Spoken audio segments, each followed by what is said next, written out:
¿Cuáles son los principios de relación tutora?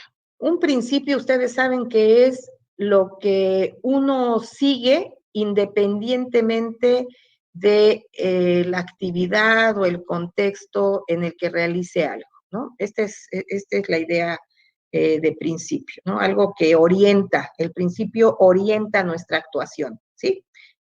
No es necesariamente una norma que es más externa. Un principio es algo que nosotros introyectamos y que orienta nuestra actuación en distintas circunstancias. En este caso, en el ámbito educativo. Estos son los principios de la relación tutora y lo que yo les presento pues está inspirado en los planteamientos que el doctor Gabriel Cámara ha venido haciendo desde hace muchísimos años y particularmente a partir de un texto que escribió en 2012. ¿Cuáles son los principios del aprendizaje basado en la colaboración y el diálogo, ¿no? Los principios del ABCD. Primero, creer en la capacidad que todos tienen de aprender. Y ustedes me dirán, pues claro, todos creemos en la capacidad que tienen las personas de aprender. Moralmente, regularmente lo decimos, pero técnicamente a veces lo negamos. Por ejemplo, si un estudiante, imaginen ustedes, que tienen un estudiante que va en segundo de primaria y que le gustó la portada del libro de quinto de primaria y que les dice, maestro, yo quiero estudiar ese libro. En ese momento es cuando se pone el juego si de verdad creemos en la capacidad que todos tienen de aprender o no, ¿sí? No les voy a decir la respuesta. Ustedes digan qué harían si un alumno de segundo año les dice, es que yo quiero ver ese porque trae el dibujito de un jaguar, entonces quiero estudiar ese maestro, ¿no? Ese es el principio número uno. Creer técnicamente, no solo moralmente, que la gente tiene capacidad de aprender. El segundo principio es que debemos respetar el ritmo del que aprende. ¿Derivado de qué? Pues que todos, del principio número uno, todos tenemos la capacidad de aprender, pero no todos lo hacemos al mismo ritmo ni de la misma manera. A algunos nos gusta ver las ilustraciones primero y luego leer. A algunos nos gusta leer de corridito, así, de arriba para abajo, ¿sí?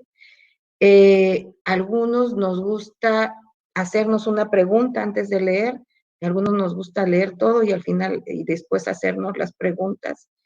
Eso es lo que nos dice. Algunos no podemos continuar si encontramos una palabra que no entendamos, otros sabemos lidiar con ella y si estamos leyendo algo y encontramos una palabra que no entendemos, podemos seguir leyendo, ¿no?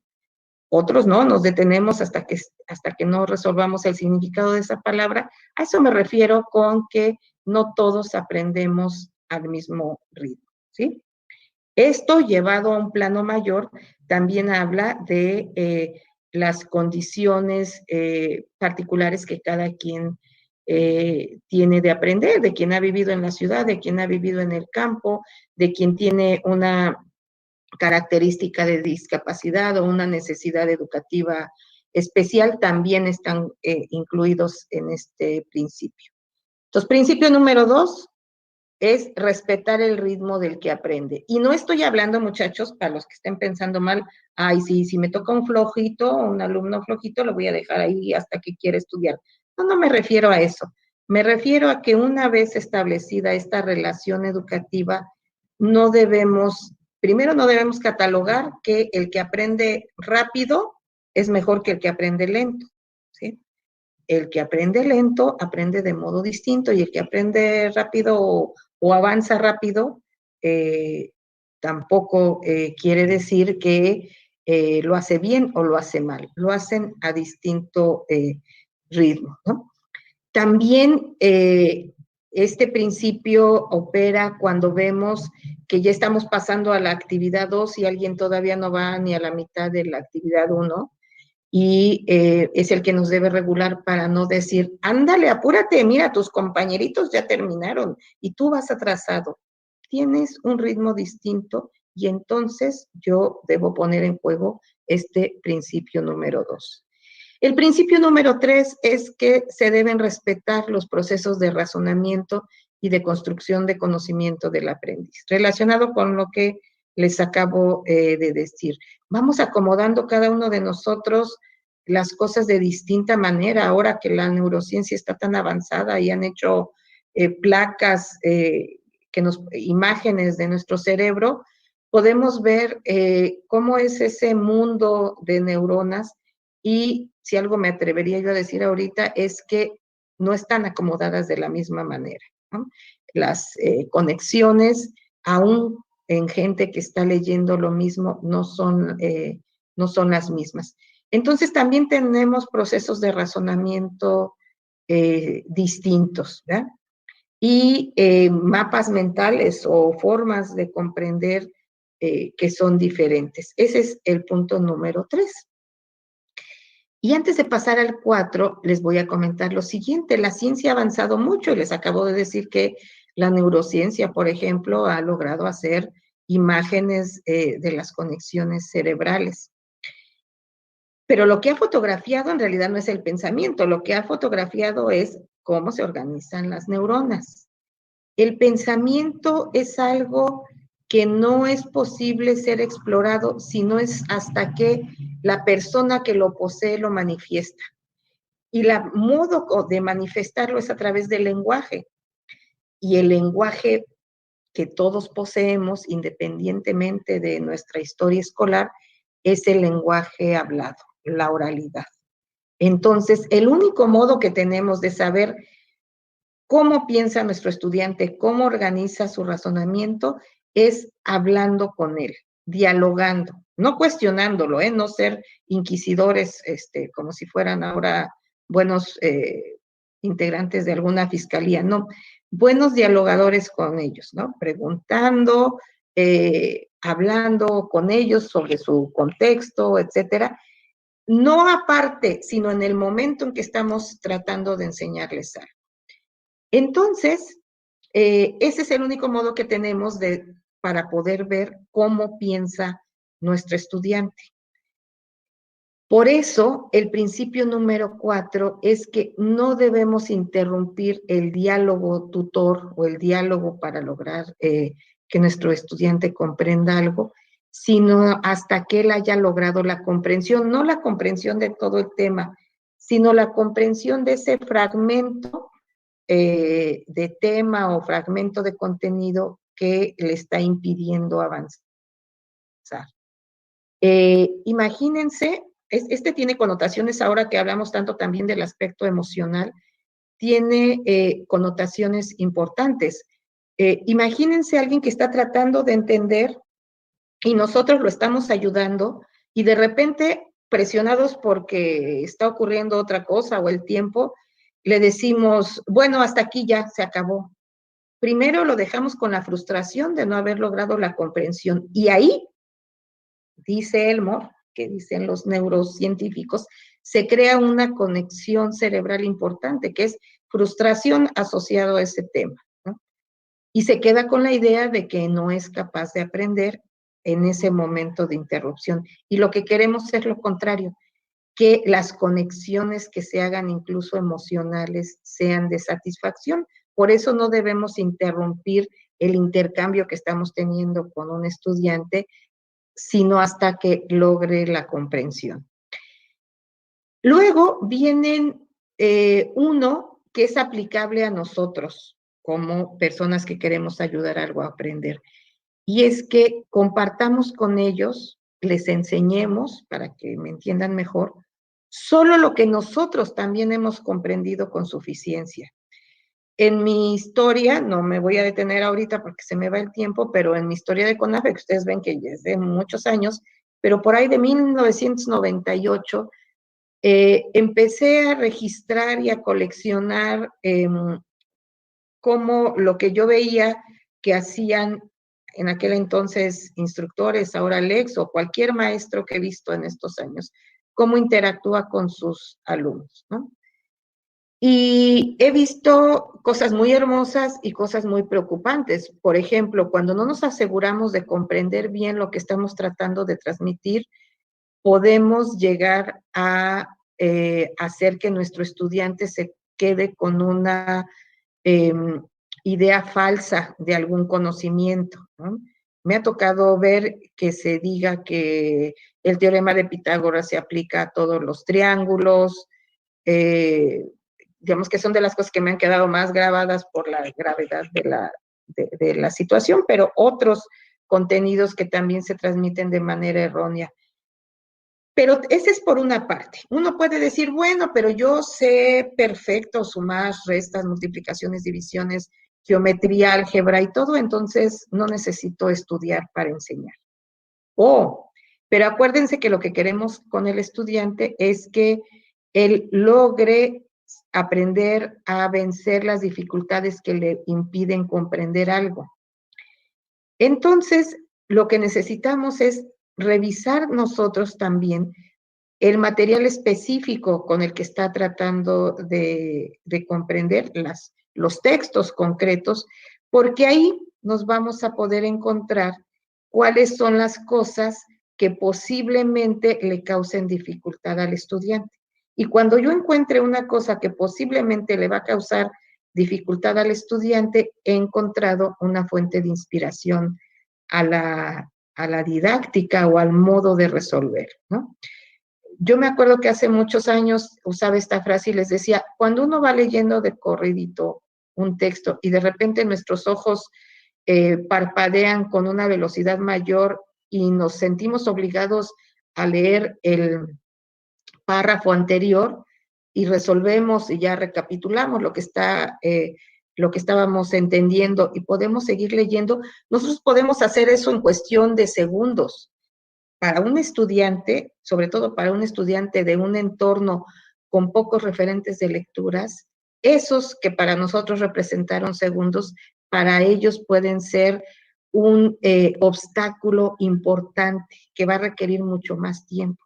Entonces, la función de preparación del buen tutor es ir encontrando esas piedritas en el camino de la comprensión a las que puede irse enfrentando el estudiante en sus textos y trabajar anticipadamente con ellas para ver cómo es la ayuda que le podemos brindar. El sexto principio es dar posibilidad al estudiante de elección de temas y rutas de aprendizaje. ¿Y por qué dar posibilidad de elección de temas? Uno, cuando yo le permito al estudiante que elija lo que quiere aprender, él pone en juego mentalmente muchos dispositivos emocionales e intelectuales para hacer la decisión de un tema. Y eso se convierte en una base importante para el apoyo que le voy a dar posterior. ¿Cuál es lo mínimo que cuenta uno cuando un estudiante elige el tema? Que cuenta con su voluntad de aprenderlo. Y esa voluntad de aprenderlo no es un asunto romántico, es una disposición intelectual, emocional para comprender algo que ayuda mucho cuando uno está tratando de que alguien entienda algo. Uno no entiende lo que no quiere, uno entiende con trabajos aquello que quiere entender. Por eso es tan importante la elección de temas. Y si no, nos vamos a ir toda la vida con un engaño. Un estudiante pasivo, dócil, que diga, pues lo que usted diga, maestro, ¿no? No está poniendo en juego ni la emoción ni el intelecto para aprender. Y se va a limitar y está generando además una estrategia que puede ser de sobrevivencia, que luego se puede convertir en un patrón de desempeño social muy malo, y es actuar para satisfacer al otro, ¿no? Y va a repetir lo que el maestro quiera para tenerlo contento, y va a repetir lo que dice el texto con la idea de que repitiendo lo que dice el texto van a suponer que él ya aprendió, si no damos posibilidades de elección. Eso es en cuanto a la elección de tema, pero también de rutas de aprendizaje. ¿Cuántos de ustedes no han vivido esta experiencia en la que tuvieron un maestro o alguien que les ayudara a resolver algo y ustedes le dijeran, pero yo me lo sé así, ¿no? Yo sé sumar de este modo y ellos les digan, no, pero aquí se hace así, ¿no? Hay gente que sabe sumar agrupando primero las centenas y luego las decenas y luego las unidades. Esa es una ruta de aprendizaje y una ruta de resolución de sumas.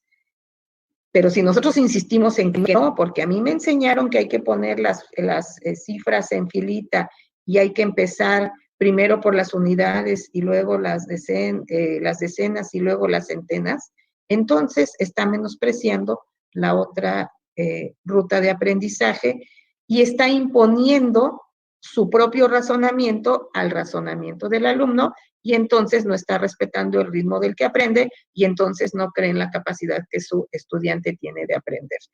Estos 6 principios están interrelacionados. No respetar uno atenta contra los demás. Entonces, operan en bloque, en una consistencia todos ellos, ¿no? La que sigue, por favor. Ya casi vamos avanzando. Y les decía que el diálogo es la esencia de esta relación tutora. A través del diálogo, y les decía hace rato que dialogar no es preguntar, el tutor guía al estudiante para que con los conocimientos que cuenta pueda comprender el tema. A veces nosotros no sabemos que sabemos, y menos en la escuela, ¿no? Creemos que el saber que tenemos de la familia, de los amigos, no sirve para la escuela, sino que es un ámbito completamente distinto. Y no nos damos cuenta que hay cosas que aprendimos en otros momentos que pueden servir para el momento en que estoy aprendiendo. Entonces, el diálogo con el estudiante ayuda a que el mismo estudiante se dé cuenta que hay cosas que conoce, que ya sabe, ¿no? El siguiente aspecto del diálogo, que es muy importante cuando ustedes ayuden a alguien en relación tutora, es que busca que la respuesta venga del estudiante, venga del aprendiz. Hay una cosa que he mencionado y la voy a decir porque la he dicho delante de CONAFE y es una buena medida si quieren incluir las matemáticas aquí. Cuando en una clase el maestro habla más del 30%, significa que está imponiendo conocimiento. Tratemos de hablar solamente el 30% y que nuestros alumnos hablen el 70%. Entonces, hagamos con la ayuda que demos que las respuestas vengan de nuestros estudiantes y lo podemos hacer si usamos analogías, comparaciones, ejemplos, para que la respuesta la tenga el estudiante, ¿no? Por ejemplo, voy a ponerles un ejemplo muy rápido ahorita, que no vamos a resolver, pero les voy a poner el ejemplo.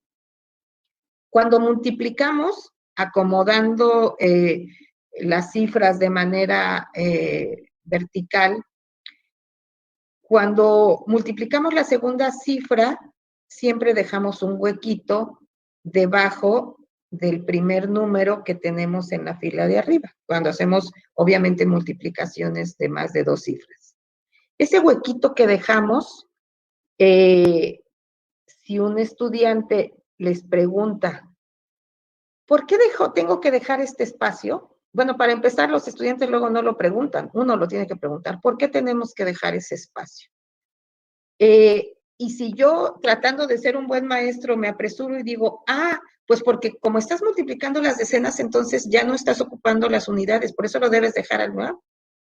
Los niños, los estudiantes van a creer que ustedes son un estupendo maestro y que él es un ignorante alumno.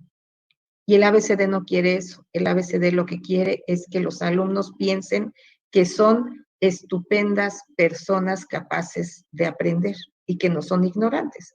Entonces, en ese momento, si en vez de recitarle todo lo que sabemos sobre la posicionalidad de los números, le decimos, ¿y tú por qué crees que se deja eso? Y mira, ¿por qué aquí sí lo hicimos y por qué aquí no lo hicimos? ¿Qué número usamos para multiplicar aquí y qué número usamos para multiplicar en la primer cifra que estábamos haciendo. ¿Sí se dan cuenta cómo es un proceder distinto?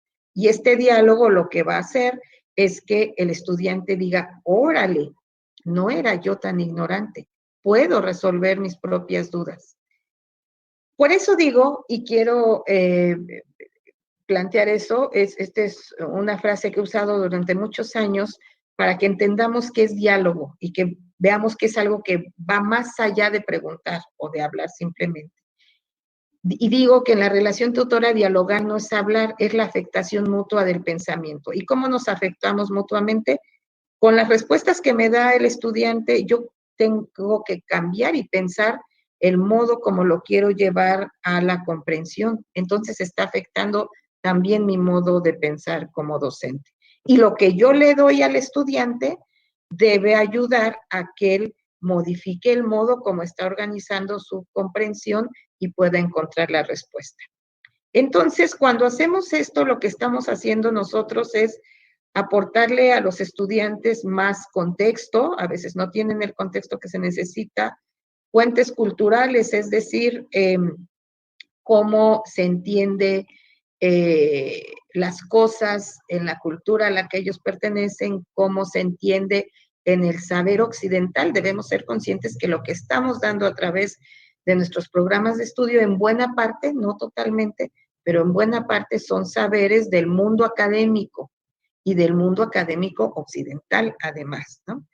Entonces, establecer puentes culturales que le permitan ver que si bien en su comunidad se entienden de un modo las cosas, en este saber académico se plantean de un modo distinto. Ese es el aporte del tutor, pero insisto, no se trata de decírselos, se trata de que ellos lo descubran, ¿no?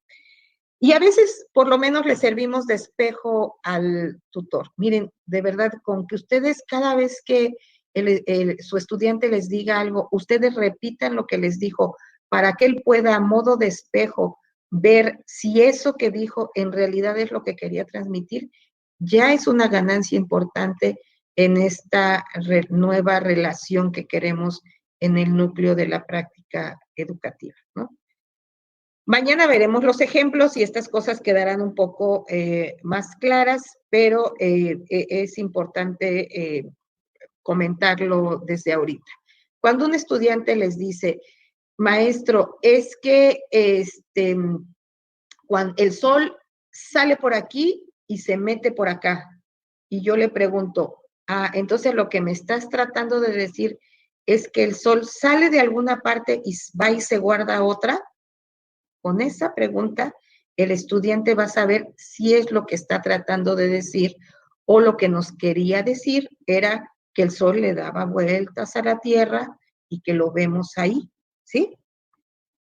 O que efectivamente el sol está guardado en una olla de un lado del horizonte y va y sale de ahí y se va a guardar a otra ollita que lo espera en el otro lado del horizonte, hasta que le preguntemos o hasta que repitamos lo que él trató de decir, ¿no? Y le digamos si eso es lo que nos quiere transmitir, podremos saber qué es lo que hay en el pensamiento del estudiante.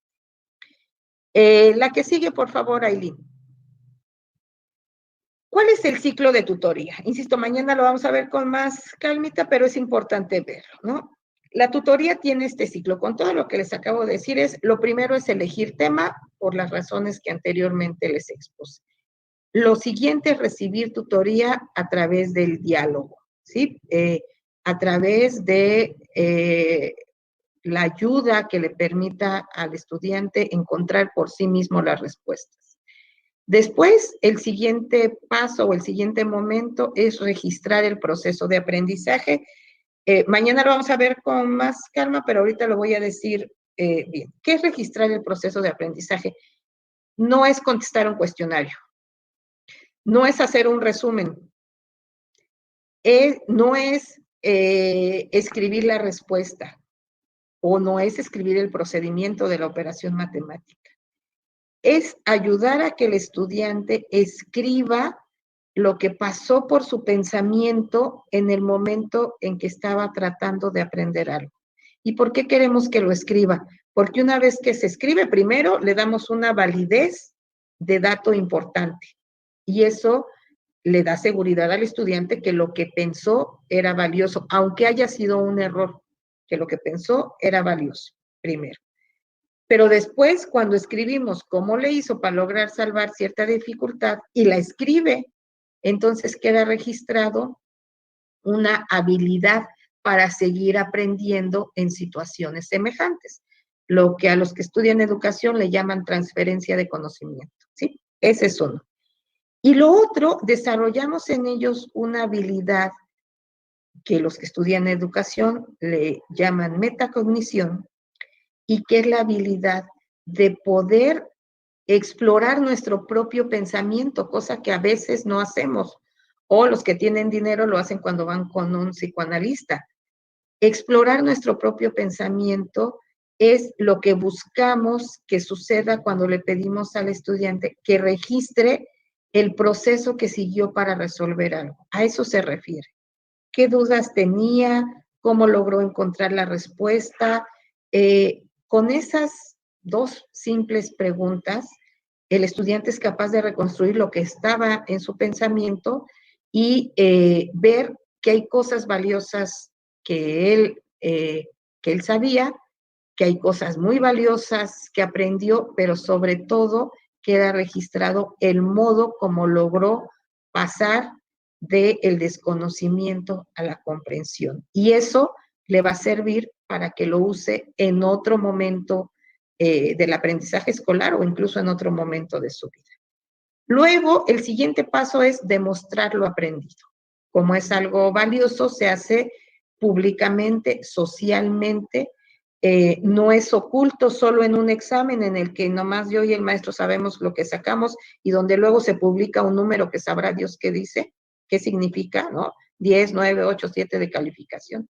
Demostrar lo aprendido es compartirle a la comunidad de mi aula o incluso a la comunidad de mis familias, mis papás y todos los que viven ahí, qué es lo que aprendí y cómo lo logré aprender.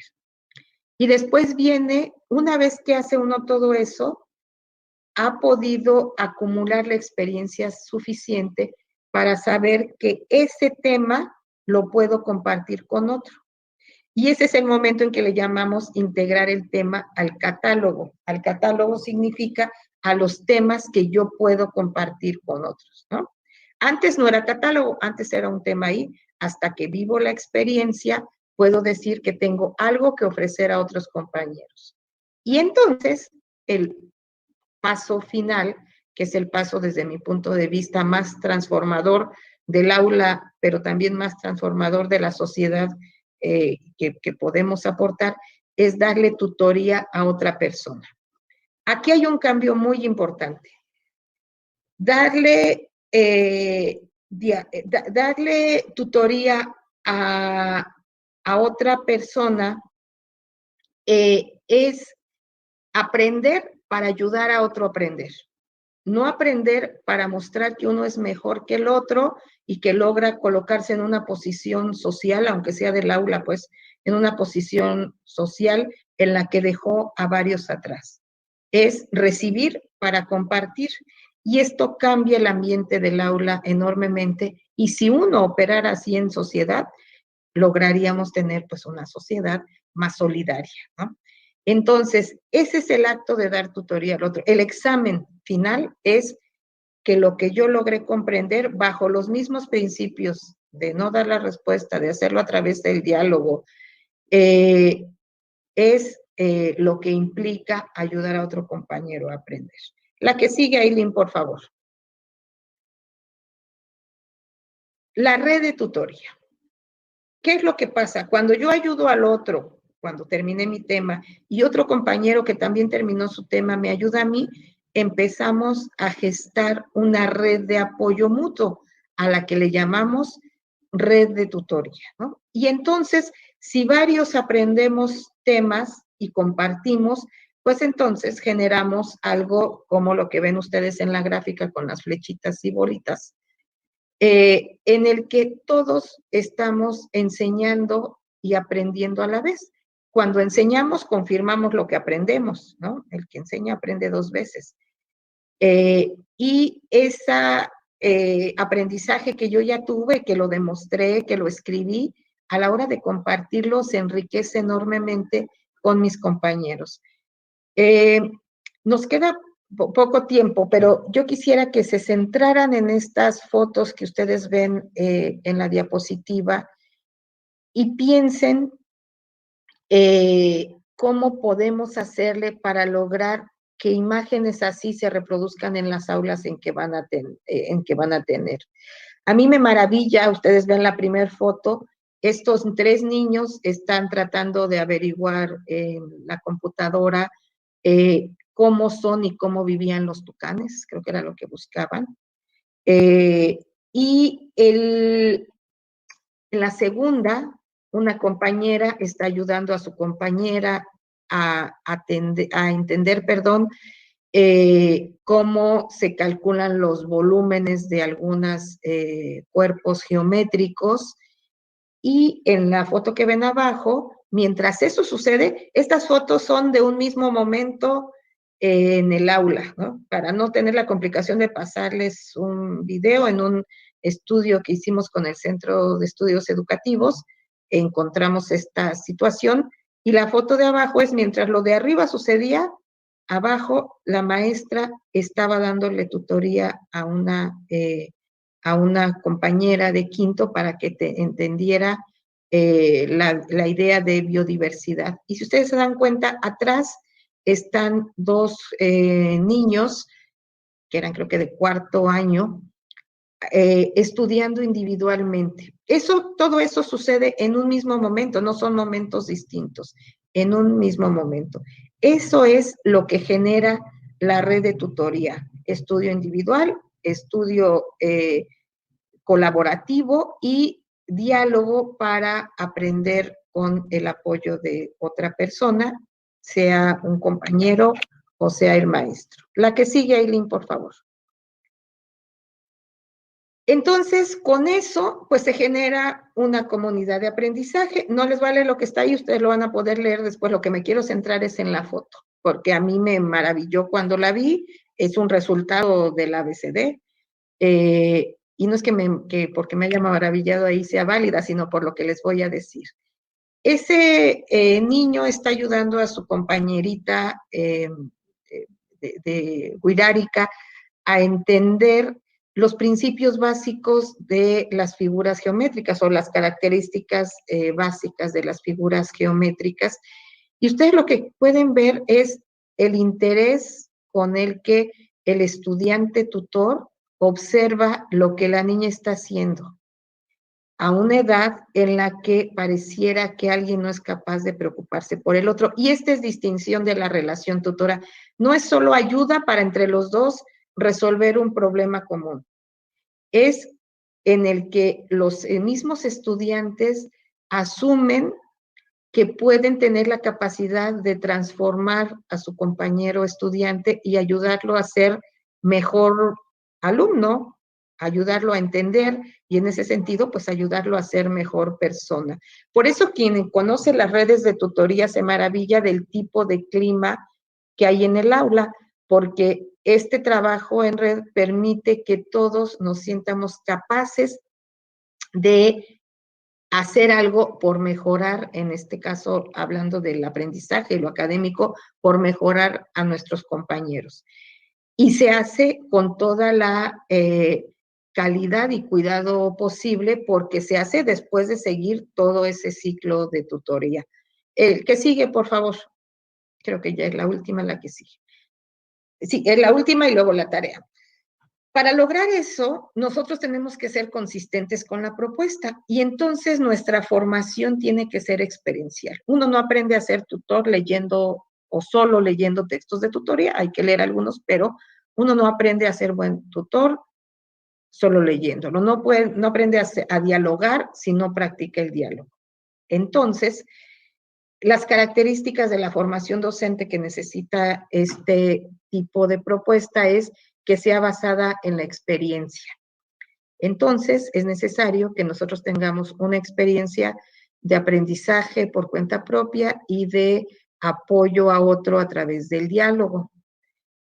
Que practiquemos las mismas competencias que buscamos desarrollar en los alumnos, que no demos por hecho que por nuestra edad y por haber pasado por las escuelas que pasamos, poseemos el arte de la comprensión. Necesitamos practicarlo continuamente. Continuamente ejercitar el diálogo tutor, ¿no? Porque el diálogo es distinto en cada alumno, aunque estemos hablando del mismo tema. ¿Sí? Debemos recrear un ambiente semejante al que se espera en el aula por la contingencia, y por eso le puse un asterisco. Tal vez ahorita en esta capacitación no podemos recrear el ambiente semejante al que se espera en el aula, pero tenemos que encontrar el modo de hacerlo. Construyamos a partir de estas fotos que les di una idea sobre cómo podríamos hacer para lograr que cuando yo llegue a mi aula tenga algo semejante o empiece a construir algo semejante a lo que vi. Y lo último es construir la conceptualización a partir de la experiencia. Las cosas que queremos argumentar es importante probarlas. Entonces, a veces nos hablan que si el constructivismo no sé qué, antes de estar más preocupados por la definición correcta, preocupémonos por tener una experiencia concreta que nos permita explicar ese concepto que